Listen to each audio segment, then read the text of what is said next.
Parabole de la pièce de monnaie perdue. Texte et illustration de Hélène Caswell. Récit inspiré de l'Évangile de Luc, chapitre 15, versets 8 à 10.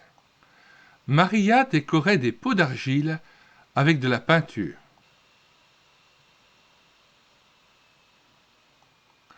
Un jour, elle emporta ses pots au marché pour les vendre.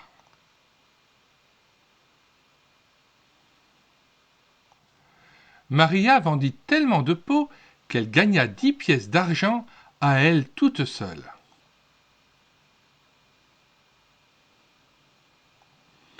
Dès qu'elle fut rentrée à la maison, Maria compta ses pièces et en fit une pile. Elle en était très satisfaite.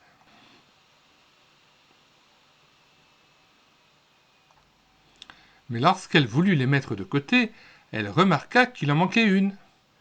Il n'y avait plus que 9 pièces.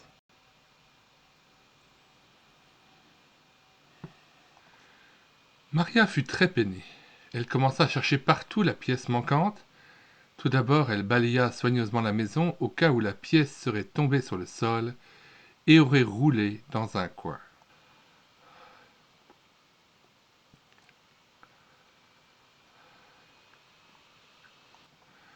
Puis elle sortit toute la literie et l'aéra, au cas où la pièce aurait glissé sous une couverture.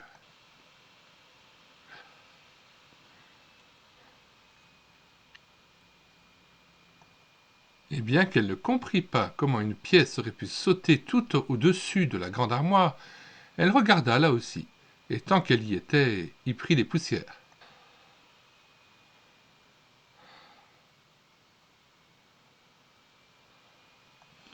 Elle désherba même le jardinet devant la maison, parce que la pièce aurait pu se trouver parmi les fleurs.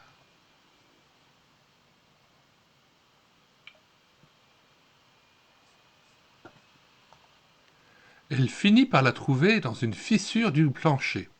Pourquoi ne l'avait-elle pas aperçue plus tôt ?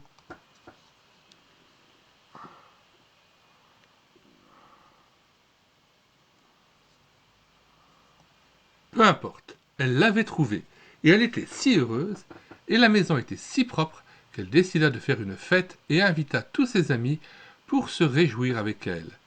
Jésus dit que Dieu et les anges se réjouissent, tout comme le fit Maria, lorsque quelqu'un qui était perdu revient à lui.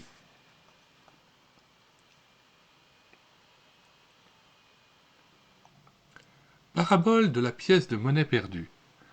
Dans ce livre joliment illustré pour enfants de 3 à 7 ans, l'écrivain et illustrateur Hélène Caswell retrace le récit de la parabole bien connue de Luc 15, 8 à 10, que nous lisons rapidement.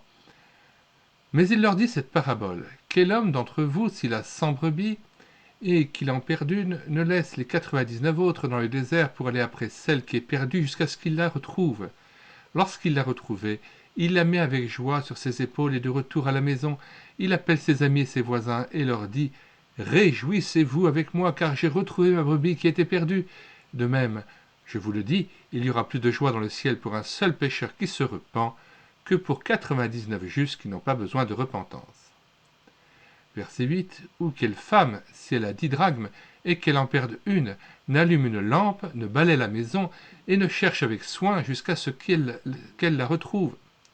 Lorsqu'elle l'a retrouvée, elle appelle ses amis et ses voisines et dit « Réjouissez-vous avec moi, car j'ai retrouvé la drachme que j'avais perdue. » De même, je vous le dis, il y a de la joie devant les anges de Dieu pour un seul pécheur qui se repent. Lorsqu'une petite fille découvre qu'elle a perdu l'une de ses 10 pièces d'argent, elle balaie la maison et cherche partout jusqu'à ce qu'elle la trouve. Sa joie, lorsqu'elle retrouve la pièce perdue, est de nature à inspirer quiconque se sent concerné par l'évangélisation. Les enfants apprécieront les illustrations pleines de vie et de couleurs et le texte de lecture facile de ce livre. Hélène Caswell, écrivain et illustrateur plusieurs fois lauréate, habite à Sébastopol en Californie. Elle est l'auteure de la parabole de la brebis perdue, de la parabole du grain de moutarde, de la parabole du levain, de Dieu est toujours avec moi et de plusieurs autres livres pour enfants tous publiés par la LLB. Nous mettons dans les commentaires de cette vidéo le lien d'accès à la page de téléchargement de cet album chrétien sur médiathèquechrétienne.fr et nous vous invitons aussi à découvrir les autres ouvrages d'Hélène Caswell que nous avons déjà numérisés et mis à votre disposition. Nous vous disons au revoir et à bientôt.